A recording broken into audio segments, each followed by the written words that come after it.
Wonderful Wizard of Oz by L. Frank Baum. Chapter 1. The Cyclone. Dorothy lived in the midst of the great Kansas prairies with Uncle Henry, who was a farmer, and Aunt Em, who was the farmer's wife. Their house was small, for the lumber to build it had to be carried by wagon many miles. There were 4 walls, a floor, and a roof, which made one room, and this room contained a rusty-looking cook stove, a cupboard for the dishes, a table, 3 or 4 chairs, and the beds.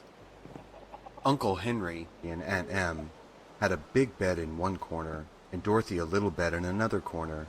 There was no garret at all, and no cellar, except a small hole dug in the ground called a cyclone cellar, where the family could go in case one of those great whirlwinds arose, mighty enough to crush any building in its path.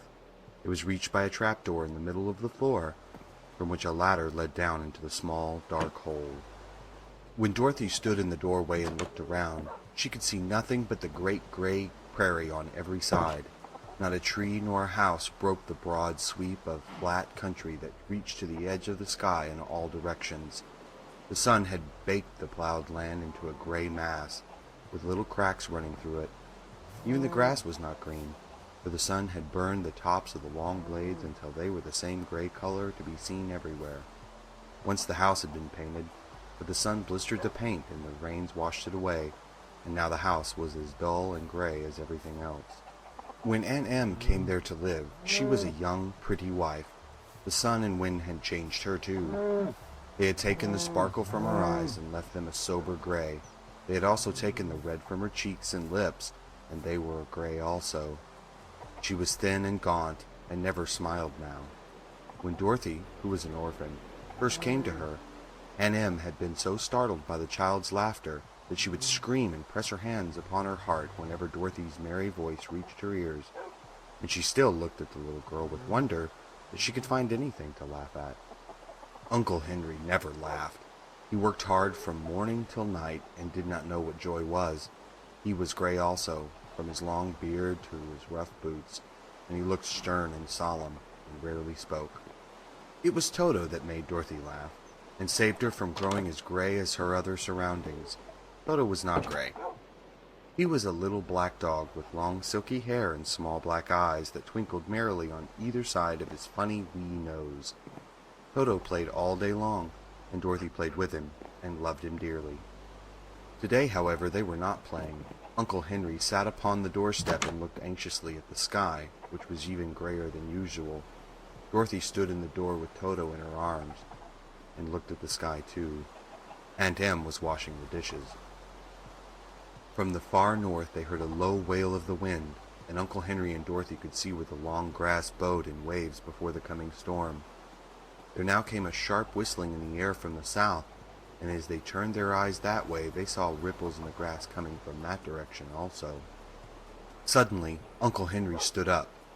"There's a cyclone coming, Em," he called to his wife. "I'll go look after the stock." Then he ran toward the sheds where the cows and horses were kept. Aunt Em dropped her work and came to the door. One glance told her of the danger close at hand. "Quick, Dorothy," she screamed. "Run for the cellar." Toto jumped out of Dorothy's arms and hid under the bed, and the girl started to get him. Aunt Em, badly frightened, threw open the trapdoor in the floor and climbed down the ladder into the small dark hole. Dorothy caught Toto at last and started to follow her aunt. When she was halfway across the room, there came a great shriek from the wind, and the house shook so hard that she lost her footing and sat down suddenly upon the floor. Then a strange thing happened. The house whirled around 2 or 3 times and rose slowly through the air. Dorothy felt as if she were going up in a balloon. North and south winds met where the house stood and made it the exact center of the cyclone.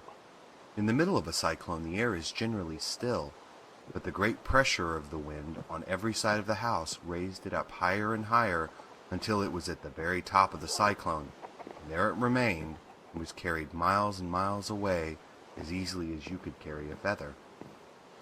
It was very dark, and the wind howled horribly around her, but Dorothy found she was riding quite easily. After the first few whirls around, and another one time when the house tipped badly, she felt as if she were being rocked gently, like a baby in a cradle. Toto did not like it. He ran about the room, now here, now there, barking loudly, but Dorothy sat quite still on the floor and waited to see what would happen. Once, Toto got too near the open trap door and fell in, and at first the little girl thought she had lost him, but soon she saw one of his ears sticking up through the hole, for the strong pressure of the air was keeping him up so that he could not fall. She crept to the hole, caught Toto by the ear, and dragged him into the room again, afterward closing the trapdoor so that no more accidents could happen. Hour after hour passed away, and slowly Dorothy got over her fright, but she felt quite lonely, and the wind shrieked so loudly all about her that she nearly became deaf.